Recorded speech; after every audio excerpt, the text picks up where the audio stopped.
தமிழ்நாடு அரசோட சேலம் மாவட்டத்திற்கு கீழே இயங்கிட்டு இருக்கக்கூடிய மாவட்ட சுகாதார அலுவலகம், ஆரம்ப சுகாதார மையம், அங்க இருக்கக்கூடிய மருத்துவமனையில சில காலி பணியிடங்கள் இருக்கு.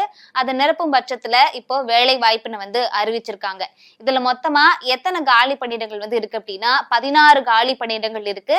இதை நிரப்பும் விகிதத்துல இப்போ சில அறிவிப்புகளை விட்டிருக்காங்க. என்ன வேலைக்கான அறிவிப்பெல்லாம் இவங்க விட்டிருக்காங்க அப்படின்னா, அட்டெண்டர், டிரைவர், ஹாஸ்பிட்டல்ல மல்டி ஒர்க்கர், இன்னொன்னு என்ன அப்படின்னா டென்டல் சர்ஜன், ஹாஸ்பிட்டல் ஆபீசர் அப்படின்னு சொல்லிட்டு இந்த வேலைக்கான விண்ணப்பத்தை இவங்க விட்டிருக்காங்க.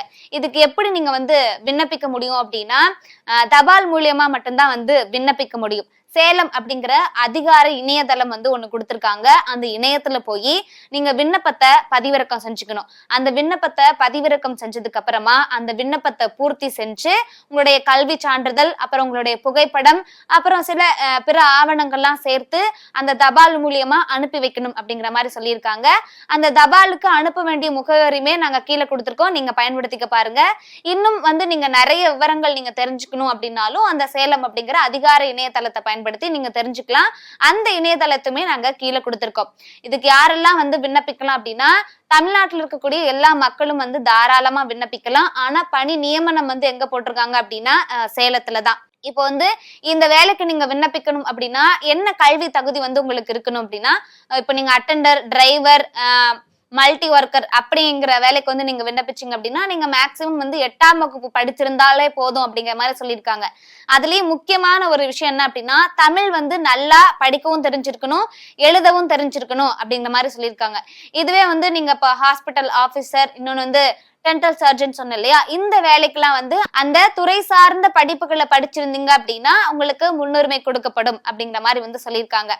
இப்போ இந்த வேலைக்கு நீங்க விண்ணப்பிக்கிறீங்க அப்படின்னா உங்களுடைய மாத வருமானம் எவ்வளவு இருக்கும் அப்படின்னா பணிக்கு ஏத்த மாதிரியான வருமானம் தான். இப்போ நீங்க டென்டல் சர்ஜனுக்கு அப்ளை பண்றீங்க அப்படின்னா உங்களுக்கு 40,000.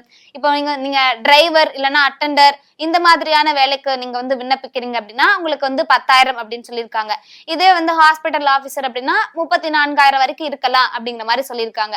சரி, இதுக்கு என்ன வயது இருக்கணும் அப்படின்னா, இப்போ பொதுவா நீங்க டிரைவர் வேலைக்கு இந்த மாதிரினா 40 வயதுக்கு உட்பட்ட நபரா இருக்கலாம் அப்படிங்கிற மாதிரி சொல்லியிருக்காங்க.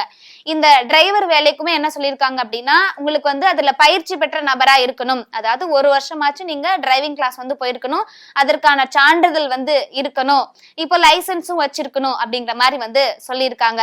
இப்போ மல்டி ஒர்க்கர், மீதி இருக்கக்கூடிய டென்டல் சர்ஜன் அப்படின்னா 59 வயதுக்கு உட்பட்ட நபரா இருக்கலாம் அப்படிங்கிற மாதிரி சொல்லியிருக்காங்க. இப்போ இந்த வேலைக்கு எப்படி ஆட்கள் எடுத்துப்பாங்க அப்படின்னா, நேர்காணல் மட்டும்தான். அப்போ நீங்க நேர்காணல் மட்டுமே அட்டன் பண்ணா போதும். சரி, நேர்காணலுக்கான அழைப்புகள் எப்படி விடுப்பாங்க அப்படின்னா, நீங்க கொடுத்திருக்கக்கூடிய ஆவணங்கள் சரிபார்க்கப்பட்டு உங்களுடைய கல்வி தகுதியும் சரிபார்க்கப்பட்டு நேர்காணலுக்கான அழைப்புகள் விடுக்கப்படும் அப்படிங்கிற மாதிரி சொல்லியிருக்காங்க.